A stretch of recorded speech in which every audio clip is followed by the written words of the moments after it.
यदि सड़क जाम करके वो लोग देश का माहौल खराब करना चाहेंगे तो उनके लिए ये चेतावनी है कि फिर 18 करोड़ हम नागा साधु को भागने का मौका नहीं देंगे।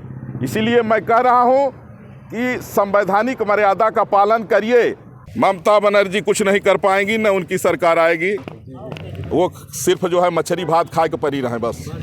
संसद में ध्वनिमत से पारित वक्फ संशोधन विधेयक बिल का विपक्षी दलों द्वारा यह कहना कि हम बिल के विरोध में सड़क पर उतरेंगे और सड़क जाम करेंगे, अयोध्या धाम के जगतगुरु तपस्वी छावनी परमहंस महाराज ने करारा जवाब दिया है।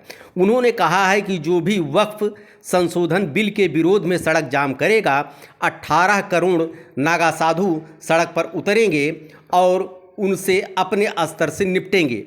इसलिए उनसे निवेदन है, अनुरोध है कि वो देश विहित में वक्फ संशोधन बिल का विरोध न करें।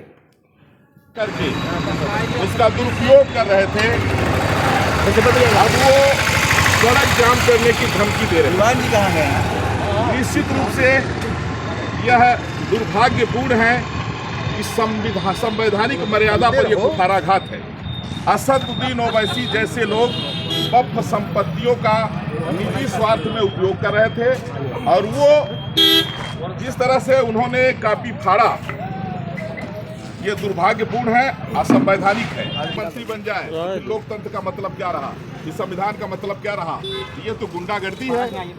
वक्फ संशोधन विधेयक संसद में पास हो गया है, लेकिन जो लोग संसद में अपने जिनके मंसूबे कामयाब नहीं हुए, जो रोकना चाहते थे, वो अब सड़क जाम करने की धमकी दे रहे हैं। जैसे AIMIM के प्रमुख असदुद्दीन ओवैसी ने संसद भवन में ही जो है तो उन्होंने उस प्रस्ताव की कापी प्रतियों को फाड़ दिया था। यह संविधान पर जो है कुठाराघात है। इसलिए अयोध्या से मैं जगत गुरु परमहंस आचार्य, मैं नेताओं को संवैधानिक मर्यादा का पालन करने के लिए अनुरोध कर रहा हूं और चेतावनी भी दे रहा हूं।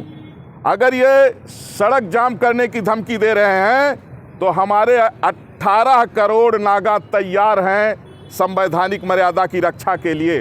इनको भागने का मौका नहीं देंगे। इसीलिए मैं कह रहा हूं कि संवैधानिक मर्यादा का पालन करिए। अगर आप संसद में नहीं रोक पाए तो सड़क जाम करने की अगर धमकी दे रहे हो तो फिर लोकतंत्र का मतलब क्या रहा, फिर संविधान का मतलब क्या रहा, फिर कानून का मतलब क्या रहा? फिर तो लोग चुनाव कराने की ज़रूरत क्या है अगर गुंडागर्दी से ही जो है आपको सब कुछ कर लेना है।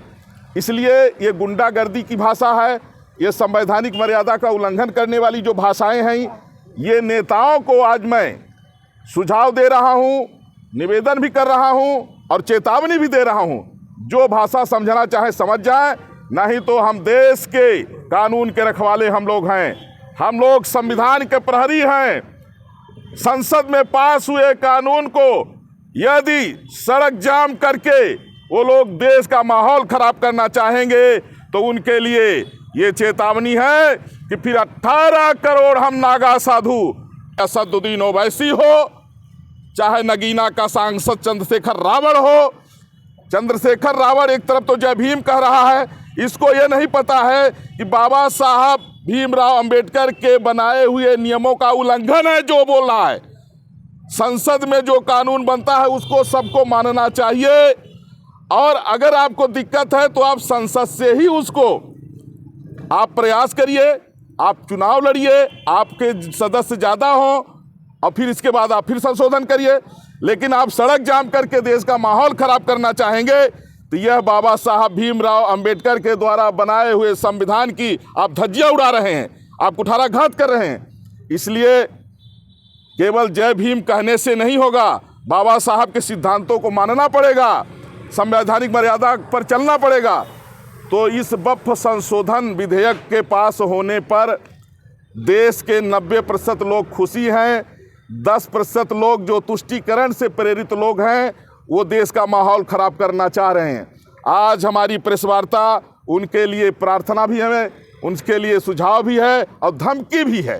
जो भाषा वो समझना चाहे समझ ले और सड़क जाम करके देश का माहौल खराब न करना चाहे, अगर सड़क जाम करके देश का माहौल खराब करने की कोशिश किए तो 18 करोड़ नागा साधु उसके लिए भी तैयार रहना। वंदे मातरम। ममता बनर्जी कह रही हैं हमारी सरकार आएगी हम पलट देंगे कानून।